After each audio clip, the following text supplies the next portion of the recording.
Polda Jawa Barat menetapkan 5 orang tersangka dalam kasus pembunuhan ibu dan anak di Jalan Cagak, Subang, Jawa Barat yang terjadi pada Agustus 2021. Pelaku pembunuhan tersebut ternyata suami dan ayah korban, yaitu Yosep Hidayah.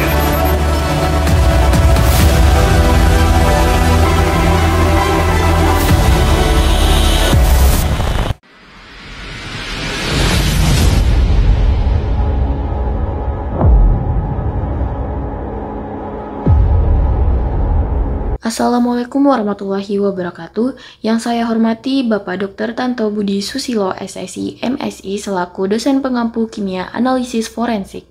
Pada video ini, kami dari kelompok 9 akan membahas kasus pembunuhan ibu dan anak di Subang, di mana anggota kelompok kami beranggotakan Firjatul Khairul Huda, Indah Saputri, dan Imam Laswardi.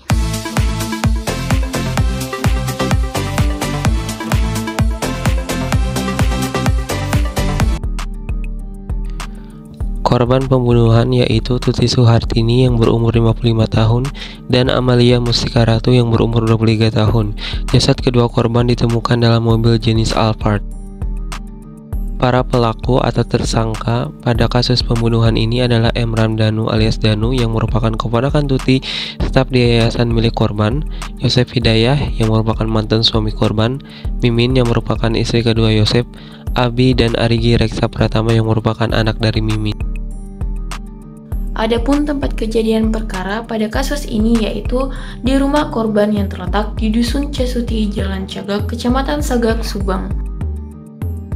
Barang bukti berupa percikan darah di baju Yosep identik dengan DNA korban pembunuhan di Subang. Direktur Kriminal Umum Polda Jabar Kombes Pol Surawan menyebut bahwa percikan darah di baju Yosep ini telah ditemukan pada saat Yosep melaporkan peristiwa pembunuhan ke Polsek setempat. Penyidik kemudian melakukan uji DNA percikan darah tersebut yang ternyata identik dengan darah para korban. Adapun teori tentang kasus ini adalah di mana pada motif pelaku, Polda Jawa Barat mengungkapkan hasil penyelidikan kasus pembunuhan Tuti dan anaknya Amalia Mustika Ratu atau Amel di Jalan Cagak, Subang. Polisi pun menyimpulkan pemicu kasus tersebut adalah masalah uang. Di Reskrimum Polda Jawa Barat, Kombes Surawan menjelaskan tentang temuan uang 30 juta dari hasil olah TKP. Uang puluhan juta tersebut sempat disinyalir menjadi incaran Yosep hingga tega menghabisi nyawa istri dan anaknya. Namun kemudian Surawan belum bisa mengambil kesimpulan tentang keberadaan uang senilai 30 juta tersebut. Untuk yang kedua adalah berdasarkan barang bukti, di mana Polda Jawa Barat pun telah membentuk tim khusus untuk melakukan penyelidikan kasus ini.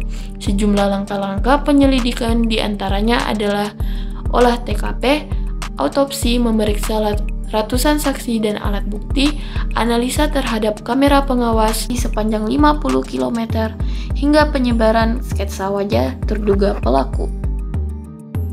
Untuk dugaan kasus yang terjadi itu yaitu Danu ini dipecel lele, dia dicurhatin kekesalan terhadap korban, mau ngasih pelajaran.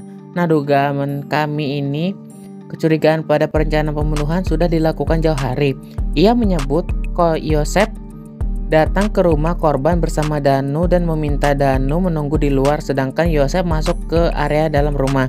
Sekitar pukul 00 WIB, Arigi dan Abi datang ke rumah korban. Semua ini sudah seperti terencana. Datang jam sekian dan ada arahan gotong royong korban ke kamar mandi. Tiba-tiba Bu Mimin masuk. Ini diduga sudah direncanakan. Kemudian Taufan mengatakan Danu pada pagi tanggal 18 Agustus 2021 pulang terlebih dahulu. Sedangkan pada para tersangka ini lainnya tetap di rumah korban. Motif pembunuhan ibu dan anak tersebut diduga karena permasalahan uang. Ibrahim mengatakan Yosep Hidayah mengeluhkan jatah uang yang diberikan korban tidak sesuai dengan keinginan tersangka. Metode pada kasus yaitu berupa scientific investigation, di mana seorang ilmuwan forensik akan memeriksa bukti fisik yang dikumpulkan di TKP seperti DNA, darah, serat pakaian, bekas ban, sisa senjata api, obat-obatan, dan bahan kimia lainnya. Kemudian tes dilakukan di laboratorium untuk menganalisis dan menafsirkan data sehingga dapat disajikan di pengadilan. Identifikasi forensik merupakan metode universal yang digunakan untuk menetapkan kebenaran dalam proses penyelidikan forensik. Baik kriminalitas maupun identifikasi mediko-legal merupakan bagian integratif dari identifikasi forensik yang memiliki nilai pembuktian. Nilai dari metode identifikasi terletak pada kemampuan spesialis untuk membandingkan jejak yang tertinggal di TKP dengan jejak yang ditemukan pada bahan lain seperti bukti referensi. Melalui prosedur ini, seseorang dapat membandingkan bekas darah, air liur, atau sampel biologis apapun yang tertinggal di TKP dengan yang ditemukan pada pakaian tersangka dan sampel dari korban. Identifikasi mediko-legal didasarkan pada metode ilmiah atau metode ilmiah intrinsik yang diserap dari ilmu-ilmu lain, biasanya ilmu biomedis. Kemajuan ilmu pengetahuan dalam 30 hingga 40 tahun terakhir telah menyoroti dan terus menyoroti peran para spesialis dalam mengidentifikasi. Peran mereka terbukti signifikan dalam kasus-kasus yang berkaitan dengan hukum perdata, keluarga, dan pidana, serta dalam kasus-kasus bencana yang memakan banyak korban, seperti kecelakaan, bencana alam, serangan teroris, dan perang. Bersamaan dengan penemuan polymerase chain reaction atau PCR oleh Mullis pada tahun 1983, Sir Alex Jeffrey di bidang genetika forensik menggunakan teknik ini dengan mempelajari sekumpulan fragmen DNA yang terbukti memiliki karakteristik unik, yaitu tidak berulang dan intrinsik untuk setiap fragmen.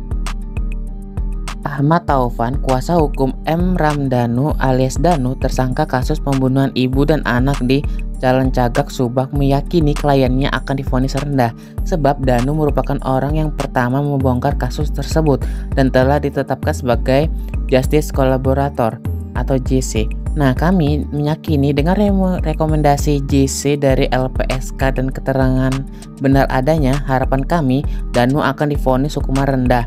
Rohman Hidayat, kuasa hukum Yosep, Mimin, Arigi, dan Abi menyebut jika motif dalam kasus Subak hanya karangan M. Ramdhanu alias Danu. Nah, untuk pasal dan hukuman yang berlaku itu pada prinsipnya kalau dari pihak kami punya keyakinan bahwa Pak Yosep, Mimin, Arigi, dan Abi itu tidak terlibat.